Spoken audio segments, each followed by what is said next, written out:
On this episode of the LTD Podcast, I am joined by the great, the powerful, the one, the only, Wayne Baker of DJI. Wayne Baker is the Director of Stakeholder Relations at DJI, and he joins me today to talk a little bit about what's going on with DJI, but more so about the climate of the current drone legislation world. We're going to talk about DJI's position on it and what they're doing to mitigate some of these problems we're seeing with some of the legislation being passed. Let's not waste any more time. Let's talk drones.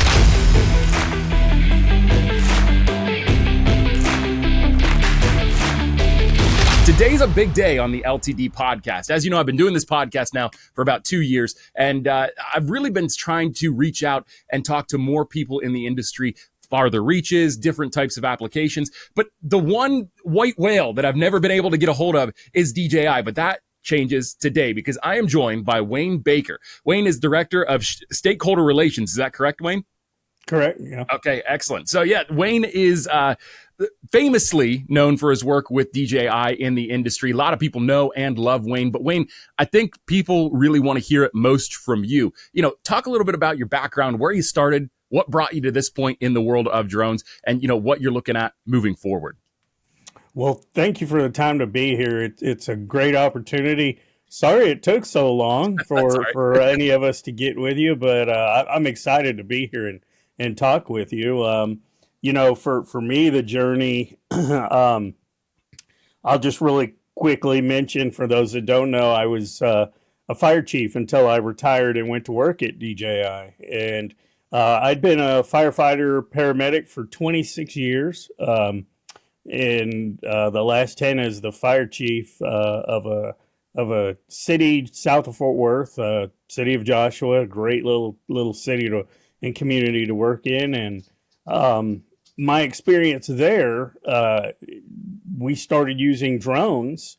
Really, at the time, it was very selfish reasons. We were having bad wildland fires in 2011, and I started looking at drones. And as time and technology went by, they were finally affordable and capable for my department. And I was always seeking out technology. I even, believe it or not, had to fight to get an iPad when they first came out because I knew there was going to be an app that would better help me control a fire ground and track firefighters because there's a lot that goes into that, keeping them safe.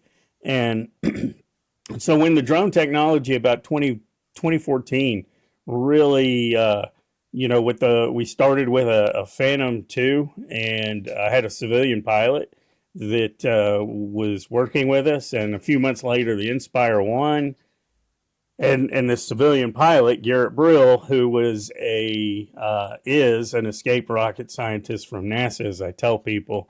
And I hate to give him any more street credit because he's got too much as it is, but invented a drop system for the Inspire 1 that we literally 2 weeks later used on a water rescue.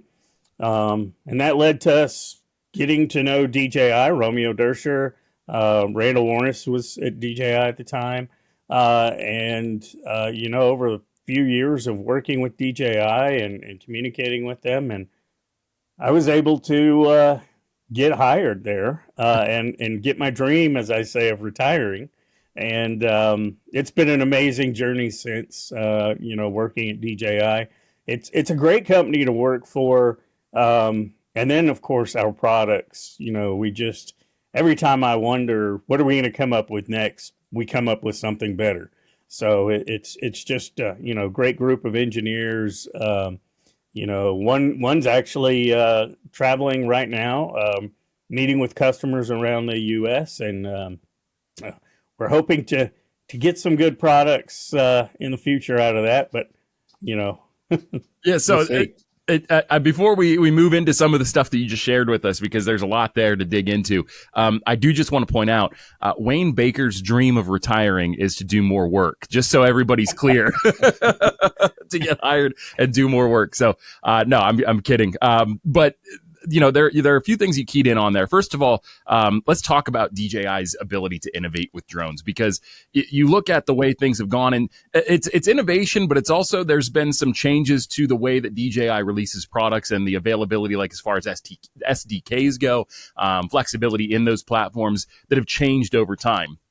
You talked about the Inspire One and how you were able to use that in a capacity that really, arguably wasn't designed for, but it worked out because it's a very capable platform. And I think people forget sometimes how capable the Inspire One platform really was. But as we've moved forward in time here, we've seen the consumer division split off from the enterprise division. And now you're seeing different capabilities from different platforms that might come from the same brainchild. Like we look at the Mavic 3 Enterprise. Talk to us a little bit about some of those capabilities and the way that DJI goes about those innovations. Oh, there's a lot there. Sorry. Yeah, I would say one of the first things I was educated on is we're a huge trusted brand name. We're a global brand, and still a private company owned by one individual. And so there is a misconception that even I had, that we were just so huge and had all these R&D resources. And as I get deeper into the company over the last almost 5 years, I've learned that there is always a finite amount of resources. And so when we're looking at technologies that are being developed, there's a lot of things customers want, things I want to see, that I've learned there is a balance between taking resources from one product to put towards another.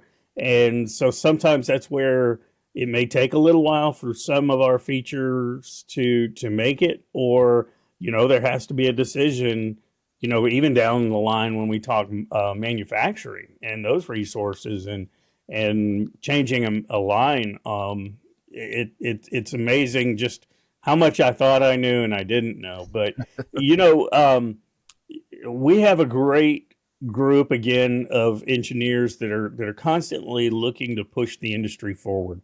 And I think that's really great. We just saw that with the release of the H30, H30T. Mm-hmm. I can tell you, I got to see it last week in Boston with a group of police officers. They accept me at that conference as one of the few firefighters there. But the night vision in color capabilities, the zoom capability, it's 400 times zoom. Of course, that's digital when you get out that far, but I believe it's 32 times optical. But it's just an amazing zoom, and again, with all of our platforms, that capability to have that zoom steady. Mm-hmm. So it's not just that we're zooming out that far. That the gimbal system that we're more known for than anything. I mean, we're not just drones. We have our Ronin gimbals for, everything from prosumer to, really just average consumer to prosumer to professional, movie industry. And so I just made the switch over to the Osmo Action 4 from GoPro. So oh yeah, I again, because we're not just a big enterprise company, we are a consumer company, not just drones.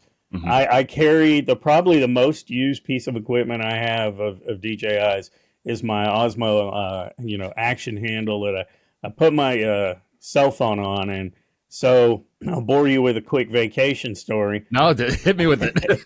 over Christmas time, my wife and I actually Christmas Day, we flew into Rome and stayed right next to the forums. So here we are, day after Christmas, we're at the Coliseum, and I'm walking around filming with my Osmo Action, and I get a guy from Miami walks up to me, and he's like, "All right, my wife sent me over to find out what that is." She says she needs one. So literally right there, I helped make DJI a sale in the Roman Coliseum the day after Christmas. So I should get some credit for that, or a bonus, or but Let's write that in there. If anybody else from DJI is watching this, Wayne gets a percentage off of that particular action. That was yeah. No, Yeah. but you're exactly right, and that's been my experience with DJI products. Is you get people that are out there and they might say, "Wow, I want to support a smaller company," and it's like, that's great and everything, and I completely get that sentiment, and I understand and appreciate that, being somebody that grew up in a family that has a small business. However, you can't argue with the technology that DJI has put out into the world. The ability to stabilize images, especially like when they're super cropped in, super zoomed in, it's crazy. I don't think people understand when you zoom in with any drone camera. There's the number one challenge is keeping that image steady, because while most drones are able to hold position, there is a margin of error as it's sort of navigating the airspace, and that plays into how strong the GPS signal is. That plays into wind factors, ambient factors. There's a bunch of things that play into that, but DJI seems to just always find a way to overcome those challenges. Yeah, and I think one thing to your point is, we're hoping to drive the market. We love to see competition. Competition keeps our engineers moving and not getting complacent and stagnant. So we want to see competition out there, and I love to see competitors that are out there and what they come out with. And there's some companies right now that I there's times when I point customers to them because it fits their need better than maybe our product would, or it fits their price point. Sometimes, because there are challenges out there when it comes to deciding what you need for your small business to your large construction company and things like that. So, what I love to see, and we at DJI love to see, is actually the ecosystem that has grown up around DJI products as well, and not just DJI. Autel and others around their products, and that's where we embrace. You mentioned our SDK, our software development kit, as well as our hardware development kit. One of the people I got to spend some time with is Dennis Pan from CZI. Okay. And their spotlights that they make, and even now some of the sensors they're looking at making for our enterprise drones, and working with them and seeing them grow and survive. Fox Fury lighting, as well as GPC cases, to name a few, and then of course the software out there. We just did some work with Raptor Maps, and then all the others, and to see Pix4D, others, just kind of even them expand as the drone industry just on its own has expanded, has just been phenomenal. I talk about how we go from, we make products that benefit the world, that go from just giving someone a better eye view, or better able to capture those vacation photos and videos in Rome, all the way up to, again, the movie industry and a better video quality, that action shot, to, what I also talk about, the passive life saved. I could get into the actively a drone saved a life here, or delivered something, or, found a young autistic child before they got into a pool, pond, river. But breaking chains of event that could lead to an accident or injury or death in other industries, from power line inspection to roof inspections to just a myriad of other businesses, is phenomenal to see. Absolutely. And, that brings me to my next point. And it's one of those deals where I don't want to gloss over too much, because there's a lot that we could dig into here. But there is a point that I want to talk to you about that I think is the most important that we're going to talk about today, in my opinion anyway. That is the climate in which we find ourselves in the United States when it relates to international foreign drone technology being used on U.S. soil. So if you're not familiar, you're listening to this, you're watching it on YouTube. I don't know how you couldn't be familiar. You might be living under a rock, or maybe you're just getting started in the drone industry, whatever the case may be. There has been some embattlement in the world of U.S. use of drones and the way that DJI fits into that landscape recently. Legislation that's come out that limits, if not completely bans, the use of DJI and any Chinese technology as far as drones are concerned. So, you talk about the ability to pinpoint in on, where DJI drones have saved lives. You talk about the ability of the drones themselves to be effective in workflows. And then you even get down to like a more granular level when you're talking about guys like me who went out and bought a Mavic 3 for the purpose of creating a photo and video business that they could fly drones, in. And you see all of this complexity and this nuance to the industry. And now you imagine a world without DJI participating in that actively. That's a huge ripple effect that's going to, impact a lot of people. What is DJI doing right now to, first of all, address some of these concerns? And then second of all, work within the boundaries that they're being given to sort of show good faith? How's that all working on DJI's end? That I appreciate the question, because it's a very serious topic. DJI being a global company, we have to respect and honor laws and legislation in countries all around the world. And we always want to be a good partner with our communities and the countries that we are in. And one of those is the United States. And I'll just really start with a lot of legislation goes back to a lack of understanding of the technology. Mm-hmm. And so when you ask, what are we doing? I think that's one of the first things that we've realized we need to look at is we thought we've done a good job educating the public, but there's still so much that they don't know about just when we just look at drones and drone technology and what they do. And, first we were looking at, the spying factor, not over my backyard. And we feel like we've done a pretty good job of helping everyone understand that, a lot of times when you see a drone, it's not even looking at you. They're looking at something completely different. The horizon, probably, maybe a specific building. So, what we didn't realize was the actual technology and the data storage to transmission. And it started for DJI several years ago. We've had numerous independent studies that have gone through our technology and shown that there is no data security threat there, including the U.S. Department of Defense. Granted, that the next day that report was retracted for political reasons, but still it was out there that Department of Defense was saying there were no issues, and they looked at several of our products.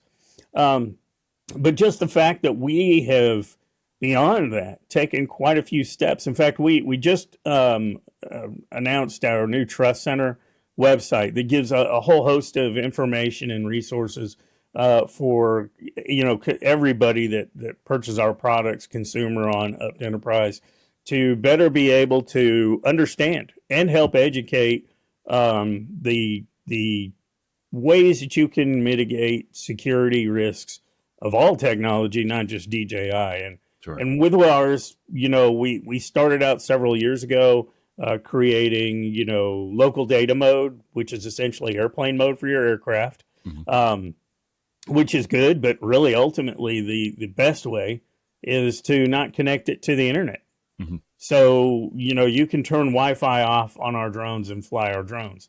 Unlike, some, they're not talking constantly back and forth to a server to be able to operate. Mm-hmm. Or what I recommend a lot is, as a fire chief, and I just had this discussion last week with some police officers, you're always, when you work in city government, state government, county government, you're always concerned about data security because of, as a fire chief, I had patient care reports, patient charts, that we had to make sure we're secure. Law enforcement has criminal justice system, computer system they work with, that they have to have what's called CJIS compliance is an acronym for it. So I would have to worry about our part of the network being CJIS compliant, because if we got infiltrated, could they as well? So we were, under constant concern of how do we protect that. So steps, FISA, FBI just released a... Before you move on, I'm sorry, can you, just for people out there that don't know, and I'm one of those people, what does CJIS stand for? Oh, I'm going to try and remember it all. It's like Criminal Justice Information System, if I remember right. I may be getting that wrong. But it's their computer network that they will share information. It really mostly came about after 9/11, and being able to share information, real-time crime statistics to individual information, really so that there's a better common operating picture for law enforcement out there. Gotcha. To not only keep them safe, but keep us safe as well here on the homeland. So, okay. So it's a big data infrastructure that the whole city has to make sure is secure. Even though I didn't use it in the fire department, we would. So I don't know when I dropped out, but I was mentioning FISA and FBI just came out with the new memo that is really good data security hygiene that police departments, fire departments, governments across the U.S. are already following, but it's good for even, customers that aren't involved in those to look at and evaluate. And again, what I recommend the most is get a Wi-Fi hotspot. Mm-hmm. And if you need internet cellular connection, utilize that Wi-Fi hotspot and use that for your data connection. Now you're air gapping, you're compartmentalizing your use of any technology, not even just drones. Mm-hmm. And then from there, police departments will utilize computers that they never connect to their network. Really, unfortunately, they do this initially because of sexual crimes against children, and some of the information they have to access through those that I feel sorry they even have to go to these sites but they already know how to keep when they have to go to dark web sites, mm-hmm. they don't connect that to their infrastructure. So utilizing third-party products that they are unsure of, they can utilize those computers.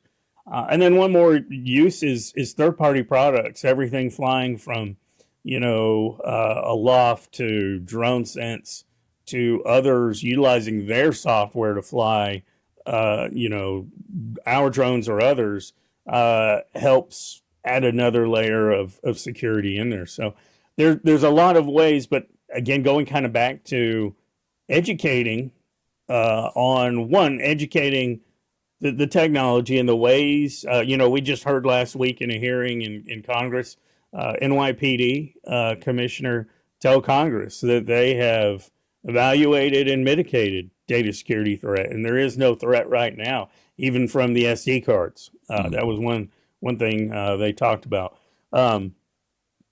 So using those safe practices. The other is educating, getting out there. Not just educating on the equipment, but educating on the impact of this legislation. So we're trying to do that around the country. On my side, it's more to the customer. We have a government relations team that meets with lawmakers and staff and helps educate them on the industry and the ways that risks are mitigated, can be mitigated. But then the next is engagement. And that's where, small businesses that rely on the industry, not just our products, but the drone industry, which, as we kind of mentioned, there's a whole host of small businesses that have grown up and people that are doing really successful. They're the ones I fear for, that this legislation is going to adversely impact them financially, to the point that they're not going to be able to continue that business. And that's really sad. And that's where we need, we're engaging with them to help them and help give them resources, but getting them to engage their elected officials. And there's a few different ways they can do that. One is the Drone Advocacy Alliance. Vic Moss and several others have helped create this Drone Advocacy Alliance that is directly engaging with legislators to say, we trust and use these products for what we do. There is no threat.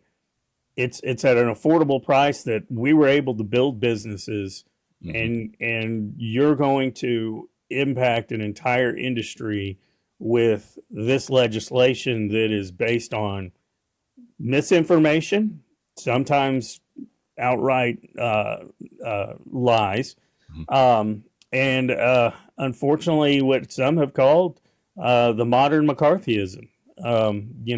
I'm the son of a 30-year Navy career veteran. My dad was in the Navy for 30 years. I joke and tell people I did 23 years in the Navy without putting uniform on, because I was there for 23 of those years. I'm a Texan. Texan at first, really, as we talk about it, and I'm a conservative. I'll just say, I don't want to get deep into politics, but I vote Republican. Don't want to anger a lot of my customers out there. I think most people figured that out when you said you were a Texan. Yeah, it kind of goes with the territory. But I'm very open-minded. I will say that I'm not closed-minded. But I think this fervor that anything China is bad. I just saw yesterday. Now they're going after BMW because of some chips that were banned by U.S. import. BMW isn't even a U.S. company. They build vehicles for around the world, but we're making them have to follow our rules, our laws over a chip in a vehicle that make it make sense. Yeah. And TikTok, I go back to TikTok, again, there's a lot of small businesses involved in TikTok, but what was the motivation? I will just say this again on my political views. I don't want to get deep into them, but whenever both sides of the aisle are in so much agreement on legislation, that should be for us, the American voter, a opportunity to stop and think hard about what is that impact and why are they so motivated for that. So, yeah. And I'll just end with, the allegations against foreign-made drones and DJI there's never any proof.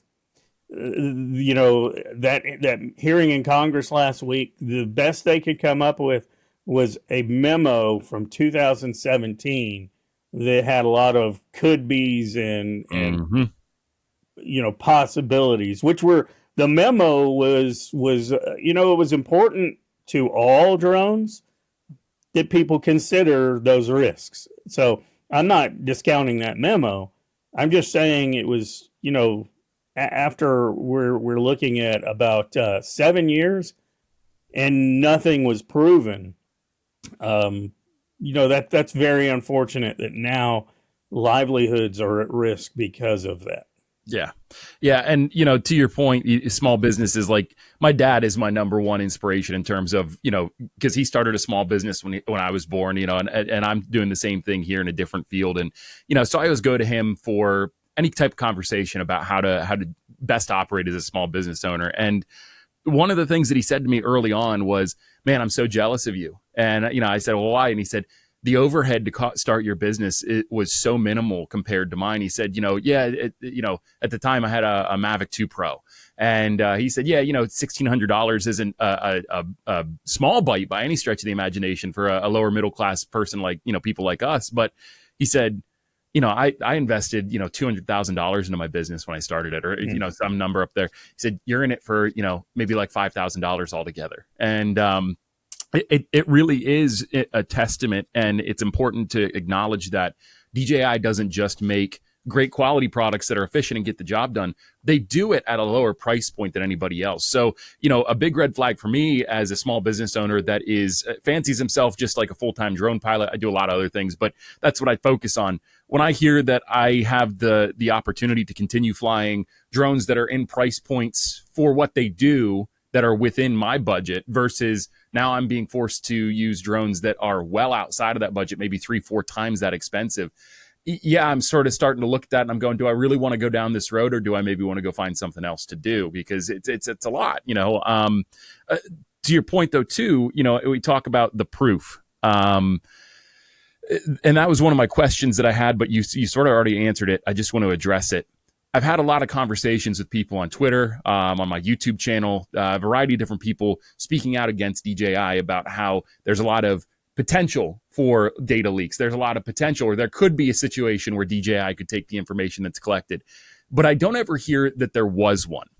And so, I've gotten to this point now where I see these people coming out with these memos, with these statements, with these declarations. And as soon as I read the phrase could be, potential, possible, I just completely tune out. I'm just like, no, you don't have anything concrete for me. If there was something concrete, let's have a conversation. But to this point, and just to get a reconfirmation from you, there is no proof, and there's been nothing to suggest that DJI has been doing, stealing data. No, in fact, the opposite. We have, again, several independent verifications of our equipment, including by the U.S. government, as well as we have our bug bounty program. There is no proof. There has not been any proof. The opposite is, it's been proven that there is no data security threat with our drones, and nobody has been scrutinized. No other company has been scrutinized. Just DJI, which is fine. We welcome that. But it should be fair to say every time we've been looked at, there has been shown no issue. And you mentioned a few things. So when that argument gets put to bed, which it does, the narrative has to change. So what the narrative changes to, well, DJI comes in at a price to undercut XYZ dealers. Mm-hmm. Well, DJI was one of the very few first to market over a decade ago. And we were actually the most expensive at the time when DJI did come to market. Yeah. So we didn't change, although business is business. We will change depending on, pricing, depending on, whether we have new product. Usually that's when you see us lowering prices, is we have announced a new line of this product. A new Mavic would come out. And so, like any company, to help, reduce that inventory of the older stock, we would change pricing, or in anticipation of a new product. But, we started out, we were expensive compared to others. Yeah. As the U.S. drone industry has begun to grow, they're, for whatever reason, coming in at higher prices. And that's one of the acts that we're facing right now. Besides the Countering CCP Drones Act in U.S. legislature, we're facing the DFR, Drones for First Responders Act, that looks to add more tariffs to foreign drones in an effort, as they say, to prop up the U.S. industry. Mm-hmm. I understand. But what I am concerned about is what we're doing is we're looking to raise prices of foreign drones to U.S. levels. And I doubt seriously prices will come back down. Yeah. I think what we're trying to do here, or inadvertently going to do, is we're going to raise the industry price to what you just mentioned. That's going to put businesses out of business, or keep it at such a high cost to get into it that only certain businesses can do it. And I'll just mention real quick our Agris drone for agricultural spraying. There is a really great YouTuber out there, TikToker. She may have YouTube, I hope, as well. But her name is Kyla Neebs. She's got a TikTok channel. She's teaching people how she's out there. You know, she's a young 20-something-year-old girl that, sorry, I'm old, so young lady, who I'm really excited to see. She's, you know, at a young age, she's gone out, made her own business. She's out there doing spraying. She's got her TikTok channel that she's helping others learn. I mean, she's showing them trade secrets of her business for, you know, through TikTok. Why are we trying to stifle her? And you know, she could be, before too long, as much business is out there, she could be running her own company. And this is what we want to do to our young women that are entrepreneurs like this. Real quick, going back to pricing, as you mentioned, your father invested so much money. Right now, I do part-time teach, you know, Part 107, and I tell new people coming into the industry, you know, if you want to, especially public safety and law enforcement, I'm like, y'all need to retire. You know, here's a new career you can go into at relatively low cost. You know, sometimes less than $50,000. You can have your own business, and there is such a still open market out there, and resources where other company owners help you learn. I've not seen any other business model where people are so willing to share lessons learned like the drone industry. I never saw anything bring police and fire together like drones, and it goes out to other industries. So it's just unfortunate to see the damaging effects that are coming ahead. It is. And, you know, it's one of those deals that I'm on record sort of saying, maybe not quite word for word this, but it's the sentiment is we're in a position in the drone industry, or the way that our country looks at drone technology from a foreign standpoint. It's the least American time I think I've ever seen, because there's this lack of desire, it seems, to innovate and compete. Instead, we'd rather legislate out. And my suspicions, and I'll share these with you. Feel free to echo off of them, or if you don't want to, that's fine. But my suspicions with all of this are DJI's been, like you said, first to market. You guys were one of the first drone companies to market. You've done a great job building out and scaling your business to a point that now, you know, you're the number one drone manufacturer in the world. I mean, when you look at the volume of drones put out, you've been doing it so well for so long, and you just keep getting better at it. There's a lot of companies, especially based in the United States, but it's not exclusive to just the U.S., that are upset about that. They're sort of they're not able to keep up, and I'm going to phrase it that way to remain professional.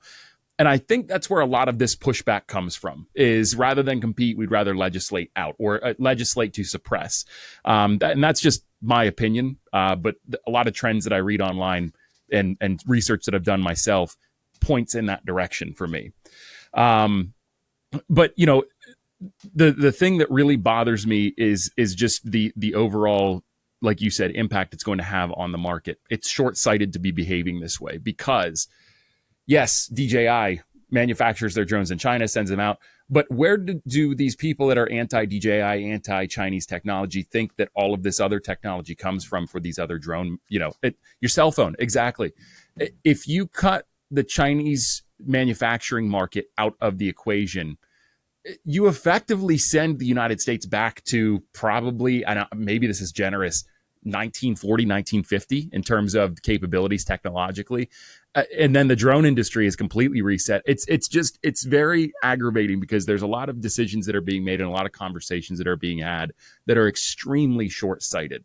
You one of the things that I have here on our list that I want to talk about too is just the steps to ease those tensions. And we've already touched on this a little bit. There is a map out, and I don't know how directly it relates or corresponds. I've got a very surface level knowledge of this particular thing that DJI has developed. But can you talk a little bit about the map that DJI has developed to sort of help keep track of the efficiency of DJI drones, how they've been used, et cetera? Yeah, so the Drone Life Saved map was a project several years ago. Romeo Dersher was one of the pioneers of that.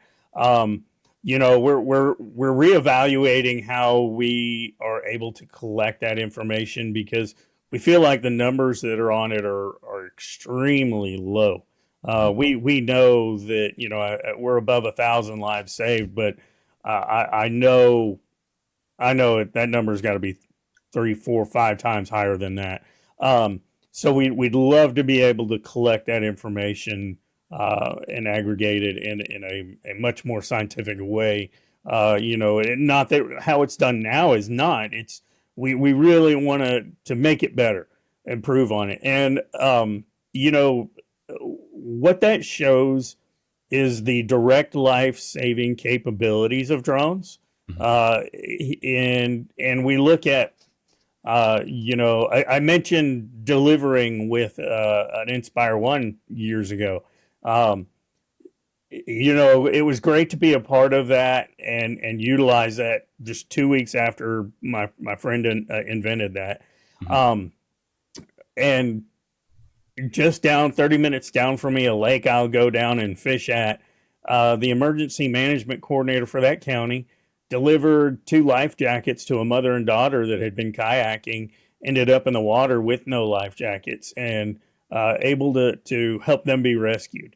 We look to, just some of the others that are in there where I believe it was Lincolnshire, England, several years ago, a gentleman with Alzheimer's was out in inclement weather, cold weather, and was able to be found and rescued.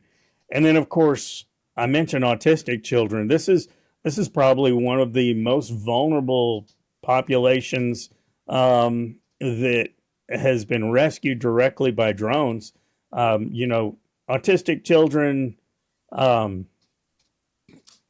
they all too often find bodies of water or other locations or are out in adverse weather, and it does not end well, tragically. They're not found alive. But drones are changing that, and just the constant stories we see where, I believe it was Connecticut, where 1 year after purchasing a drone, police department found and saved a young autistic child as he was approaching a body of water. So, just to see, and that's just the direct, again, impact. Then you have the indirect that I mentioned where, on a fire ground, I had my incident safety officer whose sole job is to monitor firefighters and stop unsafe actions, or, somebody that could override me on the fire ground.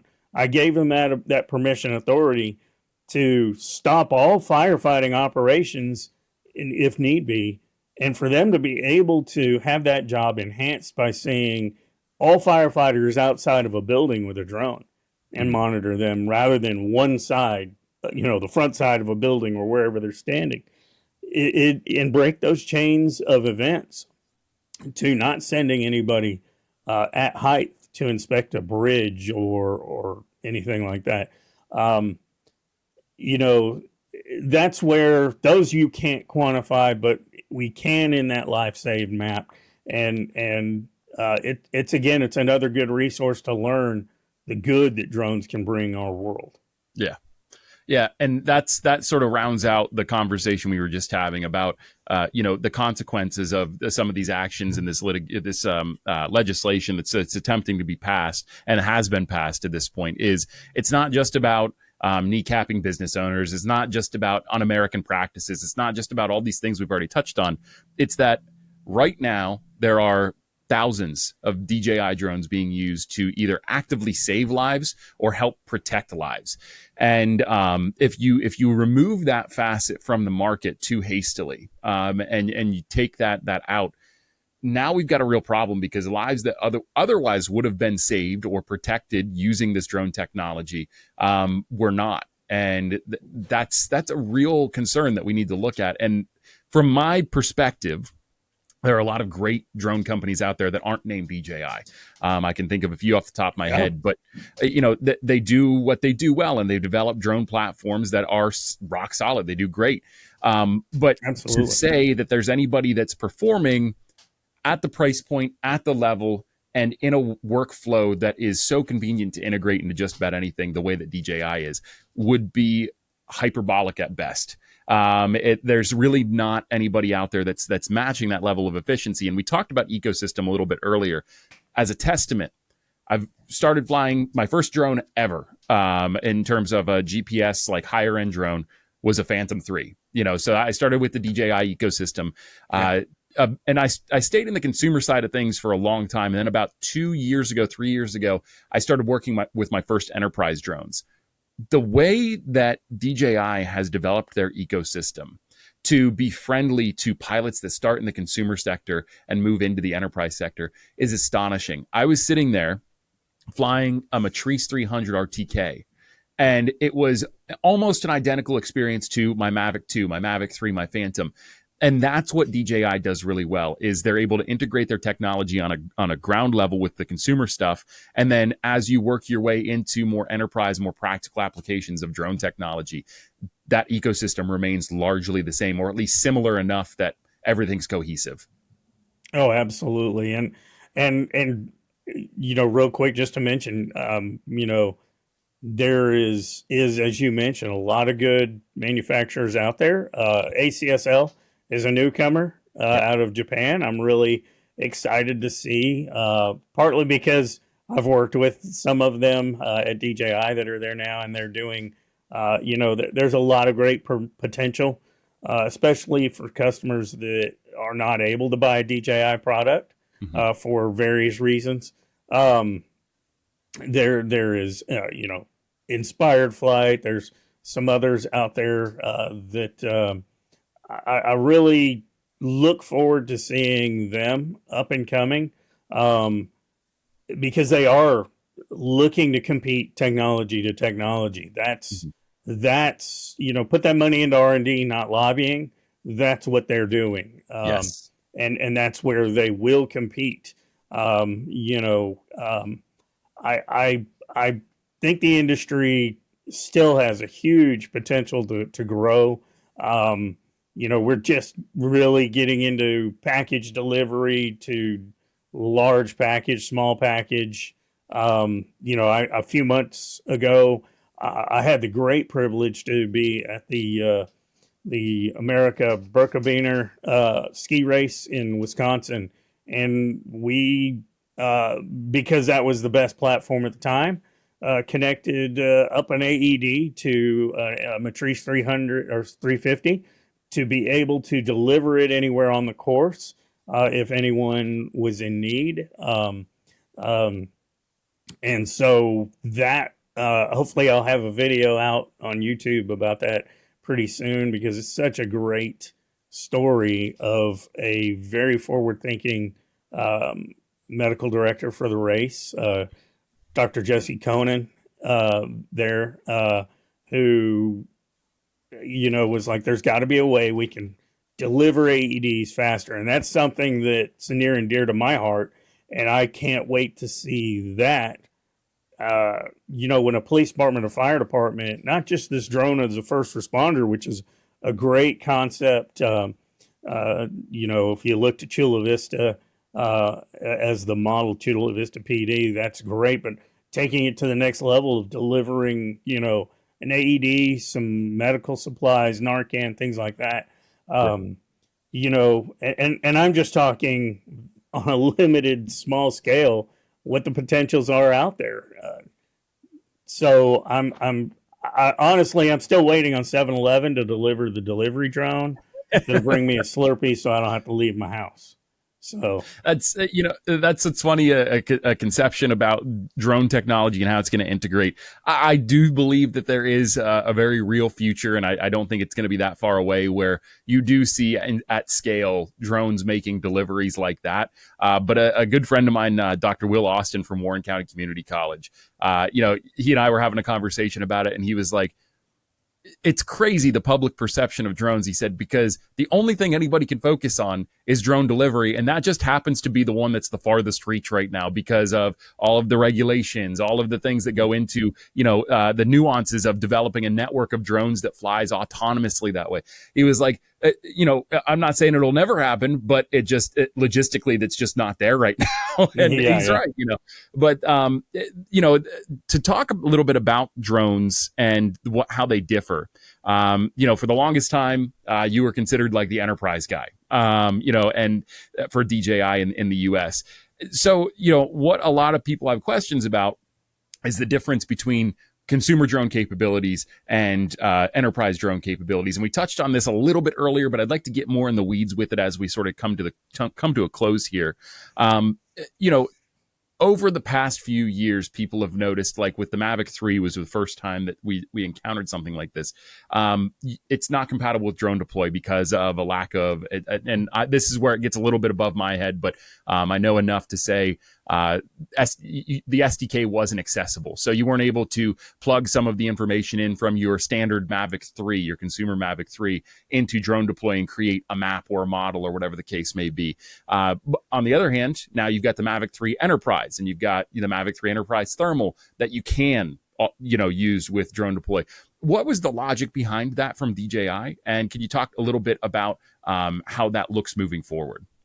Yeah, absolutely. And again, that's one of those, I go back to what I mentioned earlier, is education parts for me, because as a customer prior to coming to DJI, I had frustrations along these lines as well. And that's where I learned, it's different teams. And when I at first say that, that's, oh, brother, why can't they talk to each other? Well, they do, of course, talk to each other. Sure. But we have our hardware teams, we have our software teams, and we have our app teams. Mm-hmm. So while we're not a software company, in that we don't create software, we're a hardware company, but we do source our own software for the capabilities of the equipment and our own apps for that. So that's where, we have on the enterprise side, we have different sets of apps for different functionality. So it's a different team that is working to develop those capabilities. Mm-hmm. And then on the consumer side, we have, of course, a focus for how do we provide better features for a consumer and their wants. And so it's difficult to share resources because there is, again, a finite set of resources. And do we want to lose support because the team's working on this and don't have time to make this feature, this mapping feature, linear route, more precise? Do we make it less precise to the disadvantage of the enterprise customer because they're working on helping on the SDK if it were to be on the consumer side? So it comes down to choices, and then there is, obviously we're trying to fit the needs of a consumer.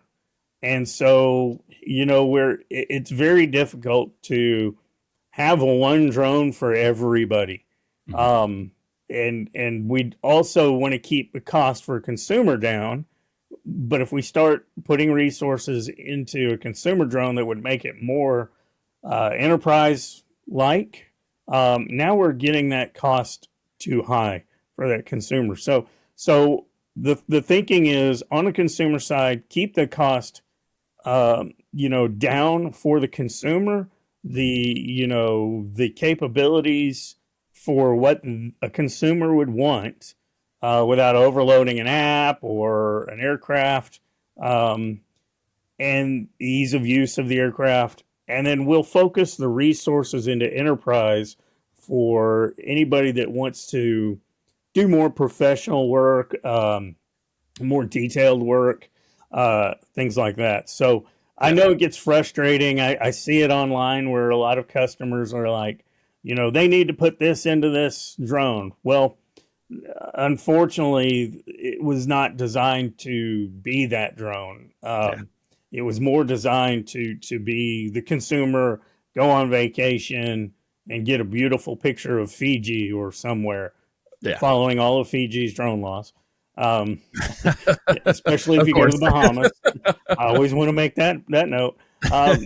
As opposed to going to Fiji and needing a drone to have more precise mapping capabilities, imagery capabilities to help, manage wildlife or conservation efforts.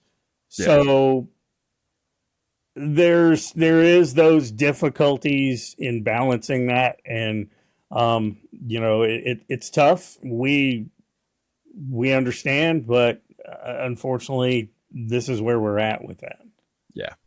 Yeah, it's totally understandable. When you develop a product, you develop it with a particular use in mind or a particular set of capabilities in mind.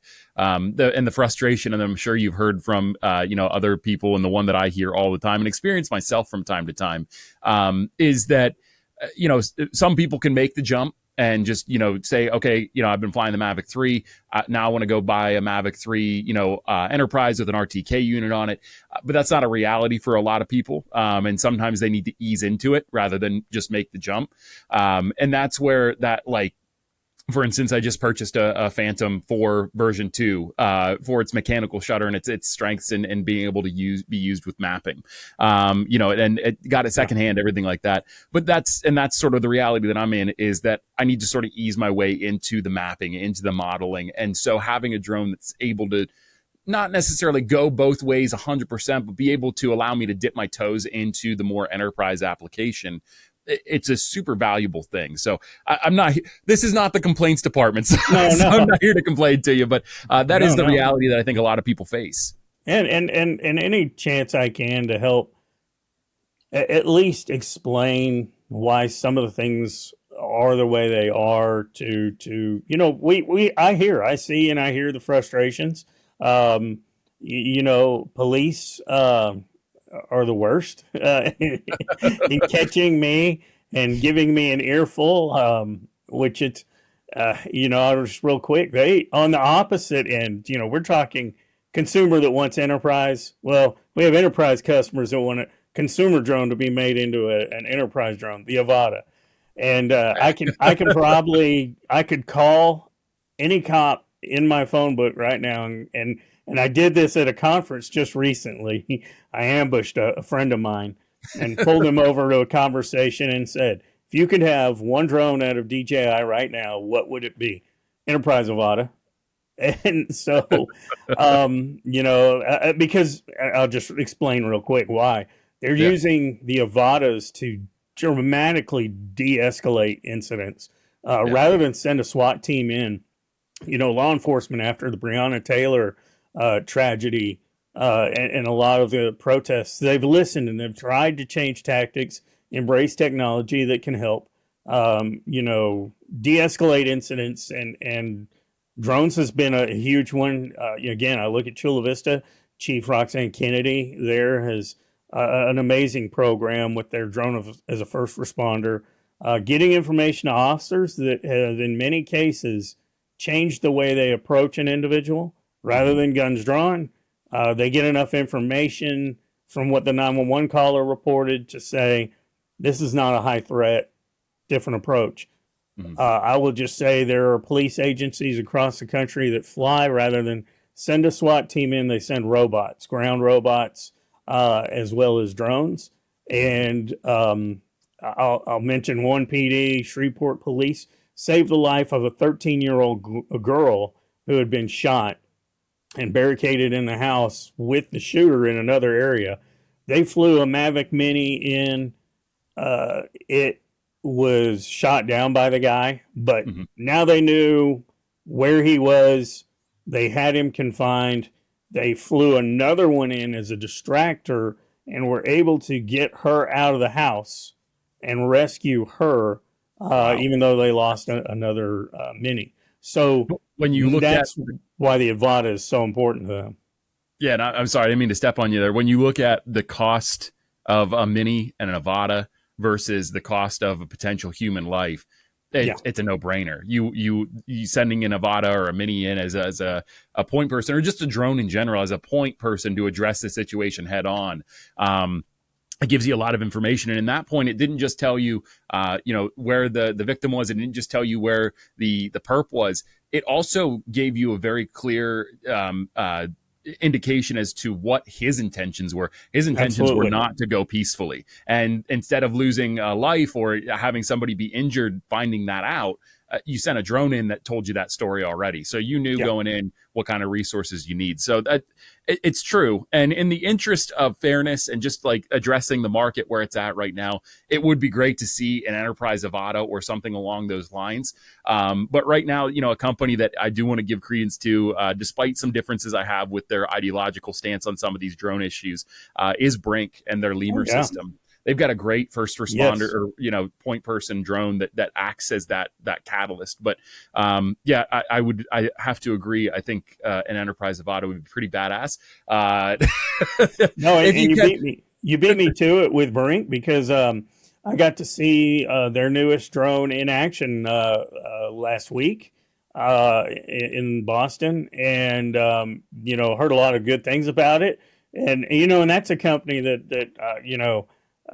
as I go out to events and I see competitors, I I, I have no ill will animosity towards other companies or our competitors. So I would always go hang out and talk to the Brink guys. And so I think, and there's been a lot of times where I have to tell police officers Brink's purpose built. Mhm. You're looking at the Avata and the Minis that are totally not built for this. You are adapting it to your needs, but Brink is purpose built. It Yeah. has that ruggedness to it, the other features to it. Two-way communications is huge. To be able to de-escalate a situation, what better than to bring a Brink in, perch it, and be able to communicate with that individual. Yeah. Something you're not able to do with a Nevada. So absolutely, thank you for jumping in there and mentioning Brink. Yeah. No, Great. that's a great company. I've spoken to Blake. He's been on the podcast. Super smart guy. Yeah. And overall, I would say, especially when it comes to this particular application and being purpose built, as you said, to coin that term. Brink is probably one of the better U.S. companies that is doing it right now in terms of building a drone for a purpose that does it better than anybody else out in the market. I'll just say it. It is good. It is good stuff. And speaking of, and I don't want to backpedal too much because we could get into that conversation. But in speaking of Enterprise Avata, one of the things that a lot of people want to know always is new products coming down the pipeline. So I'm going to ask you, I have a feeling I'm going to strike out, but I'm just going to ask anyway. Can you tell us a little bit about some of the new products from DJI for 2024?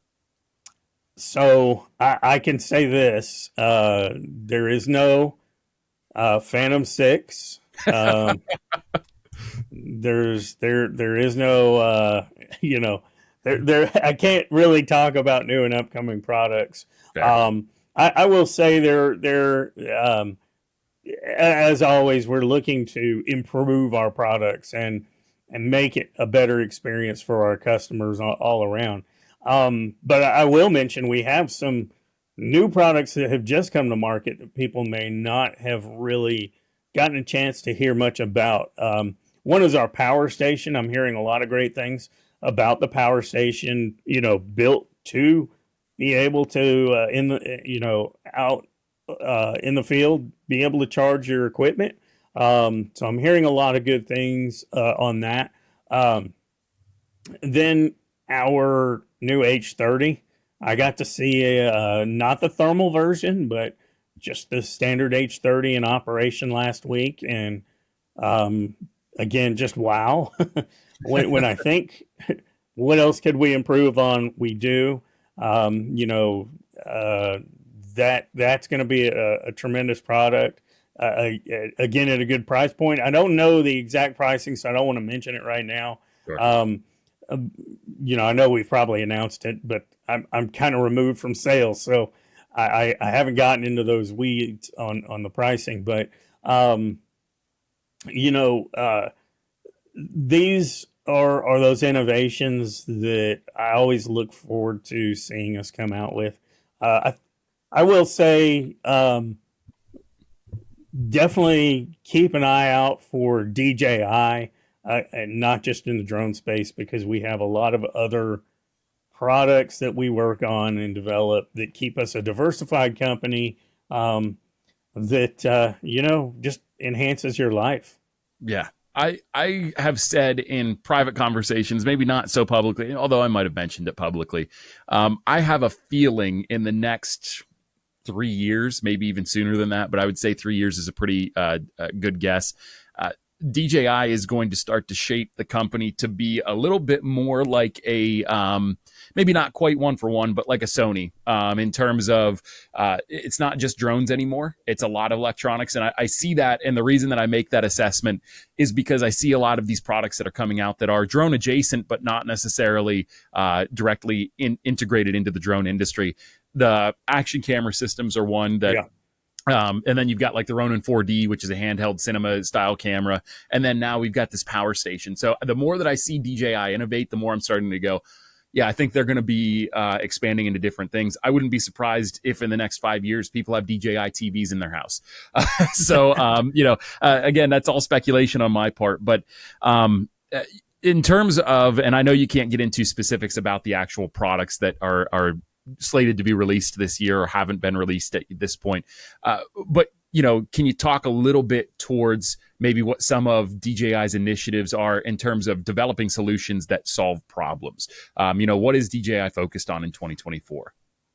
Well, again, it goes back to just enhancing that quality of life for our customers.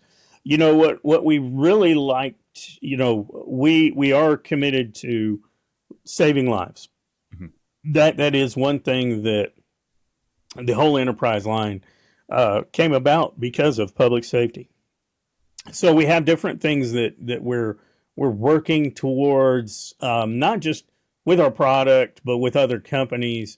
We work closely with a Texas company, DroneSense, another Texas company, Paladin, we're working with, and that's looking at our Dock 2 solution. To be able to provide, I've kind of mentioned drone as a first responder. It's something I was looking at as a fire chief at the same time Chief Kennedy and Chula Vista were. I always like to throw that out that they beat me. They had the resources I didn't have, but I was right there too. But what's great is we envisioned back then, actually talking about competition. Last year, I was on a panel at Commercial UAV with, ACSL, Skydio, Brink, and Parrot. And we were talking about drone as a first responder, where drone takes off from a fixed facility, flies to an incident, provides real-time information back to responding units, incident commanders. And it was interesting because Facebook later on that day, I saw a memory where exactly 5 years to the day, I was on a panel in San Jose that Romeo Dersher was moderator of, where me and Chief Sheppelholm from Menlo Park Fire Department were discussing, wouldn't it be great if we had a drone go out, arrive at an incident, tell me whether I needed more resources or not. And here we were 5 years later talking about it as a reality. So that's one of the things that we're trying to get, that integration of products like that out there to better lives. We're seeing it, energy costs obviously are going up, and we need for our environment to be better stewards of the environment. And one of the ways is solar energy. So we're seeing solar locations bringing some of their costs down with personnel, rather than having someone on a site out constantly inspecting, utilizing the Dock 2 to be able to make inspection flights regularly or at an instant of that facility. Now, a few $1,000s one time with, a little bit of maintenance costs compared to, hundreds of thousands of dollars in personnel costs.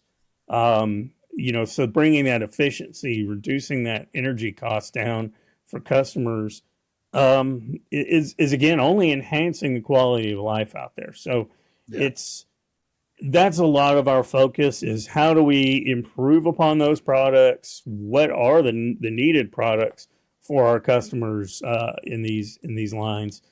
And then, of course, how do we just plain make our action cameras better, to our professional cameras better, to bring a better view of the world, not necessarily at a higher altitude, although that's great and we're pursuing that, but just a better view of our world. So a lot of great things that I look forward to. I've stopped going, what can we do next? Because it's more along the lines of, I can't wait to see what's next. I love that, man. That's actually that's a really good one to close out on. Wayne, before we do actually wrap it all up, if people want to get in contact with you in a DJI capacity, talk to you about products, talk to you about getting integrated or getting, whatever DJI product integrated into their workflow, what's the best way people can contact you? Yeah. I actually have a somewhat easy email address compared to some of the places I've worked. It's Wayne, WAYNE .Baker, BAKER @DJI.com. And, I do ask, bear with me. The volume of spam emails from around the world, working for a global country, take what you get as an American consumer, and especially during election times in Texas, the spam text too. Oh man! And then you take that, and you can understand where it may take me a little bit, especially if I have a business trip. So I apologize to anyone. Harass me if you haven't heard from me in a few days. Send another email. You will never hurt my feelings harassing me. It unfortunately, to break through some of the noise, it's necessary. So. Yeah, no, I completely understand that. Believe me, especially during election times, it's like, please stop sending me emails and text messages, but not to actual people. Anybody that's an actual person can. So, Wayne, I want to thank you for your time. If you liked this episode of the LTD podcast, please make sure you subscribe on the YouTube channel. Also, if you're listening on Spotify or Apple Podcasts, make sure you follow the show as well. We'll have Wayne on again, I'm sure, in the future, as well as many other interesting guests. Until next time, I'm Chris the Drone Geek. That's Wayne Baker. We're out of here. See ya. Yo, what you say? Steady screaming, YOLO, rockin' polo, we the fight.